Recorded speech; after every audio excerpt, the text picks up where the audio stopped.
ओम गणेशाय नमो नमः। ओम नमो नारायण। जय श्री राधे, राधे राधे, जय सीताराम। दर्शकों, भक्तगणों, पुत्रदा एकादशी, पौषी एकादशी, शुक्ल पक्ष। यूं तो पुत्रदा एकादशी वर्ष में 2 बार आती है, श्रावण मास और पौष मास में 2 बार आती है।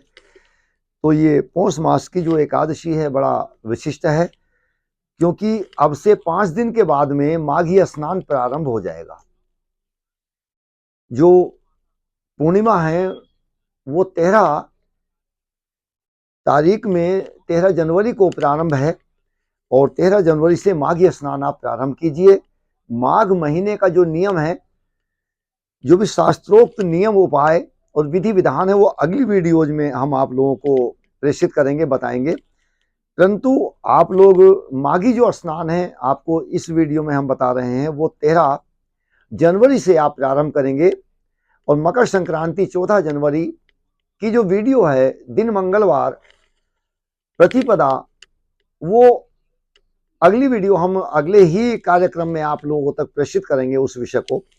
तो आज का जो वीडियो हम बता रहे हैं कि एकादशी कब है। एकादशी शुक्ल पक्ष पौषी एकादशी, पुत्रदा एकादशी दिनांक 10 जनवरी दिन शुक्रवार को है।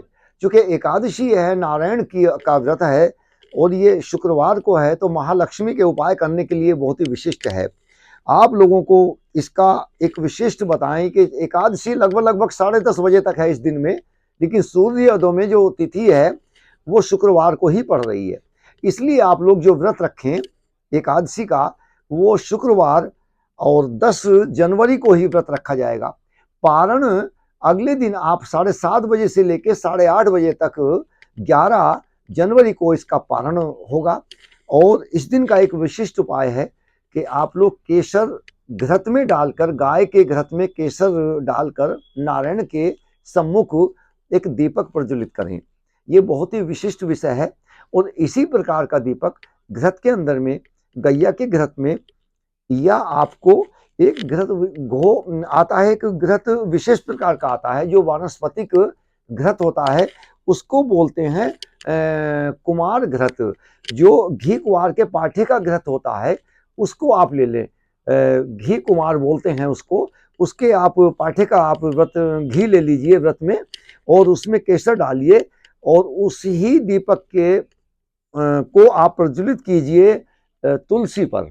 तो ये एक अमोघ विषय होगा आप लोगों को लक्ष्मी प्राप्ति का, और संतान के लिए, सुखों के लिए, आयु को बढ़ाने के लिए पुत्रदा एकादशी है। ये बहुत विशिष्ट एकादशी है। आप लोग इसको पूर्णतः नियम से कीजिए। और इस दिन नारायण का और लक्ष्मी जी का संयोग है। कारण क्या, नारायण तो प्रसन्न है महालक्ष्मी को, और इस दिन शुक्रवार जो है लक्ष्मी का दिन होता है, तो ये महालक्ष्मी का दिन है, शक्ति का वार है। शुक्रवार जो पड़ता है, भृगुवार रे जो पड़ा है, भृगुवार बोलते हैं इसको विशिष्ट रूप से हम लोग। तो ये भृगुवार, चूंकि भृगु ऋषि की जो संतान है, उनका नाम जो लक्ष्मी जी का पहला जो नाम था भार्गवी था, तो भृगु ऋषि की पुत्री हैं, तो इसलिए भृगुवार जो है लक्ष्मी का दिन है, शक्ति का वार है। आप लोग इस दिन में तुलसी पूजा विशेष कर कीजिए, केले की पूजा, आप कदली वृक्ष की पूजा विशेष कर कीजिए, आप तिलक लगाइए, श्री शब्द लिखिए आप केले के 3 पत्तों पर। अगर कहीं बृहस्पति अनिष्ट है तो वो अच्छे भाव में आएगा। आप इस व्रत को कीजिए, तुलसी पर आप दीपक प्रज्वलित कीजिए, और साथ ही आप जो है एक नारायण को और लक्ष्मी जी को गाय के घृत में आप लोग केसर लगाकर आप दीपक प्रज्वलित करें और नारायण का जप कीजिए, महालक्ष्मी का जप कीजिए। ये आपका बहुत ही लाभपूर्ण इस बार की पुत्रदा एकादशी और पौषी एकादशी शुक्ल पक्ष का विशिष्ट नियम है। प्रिय दर्शकों, आप इस नियम को अपनाइए और आप इसको लाभ लीजिए। एक विशिष्ट बात, आप क्या भोग लगाएं इस बार पौषी एकादशी में। जो आप पंजीरी बनाते हैं चीनी से और गोले से या ड्राई फ्रूट्स से, आप उसका भोग लगाइए। आप मावा उसमें न लगाइए, जो खोआ लगाते हैं वो मत लगाइए आप। कारण क्या है खोआ लगाने का, कि खोआ मार्केट से लाएंगे, अशुद्ध हो सकता है, पता नहीं किस प्रकार का है, तो इसलिए अगर खोआ बनाए तो आप घर में ही बनाइए मावे को दूध से, वो आप लगा सकते हैं, लेकिन मार्केट का बाजार का नहीं होना चाहिए। इस प्रकार के करने से महालक्ष्मी प्रसन्न होंगी। एकादशी तिथि का आप पूर्ण लाभ लीजिए। मेरी आपको शुभकामनाएं हैं। अगली वीडियो में पुनः आपसे भेंट करेंगे। तब तक के लिए इस वीडियो को हम विराम देते हैं। ओम नमो नारायण। जय सीताराम। जय राधे श्याम।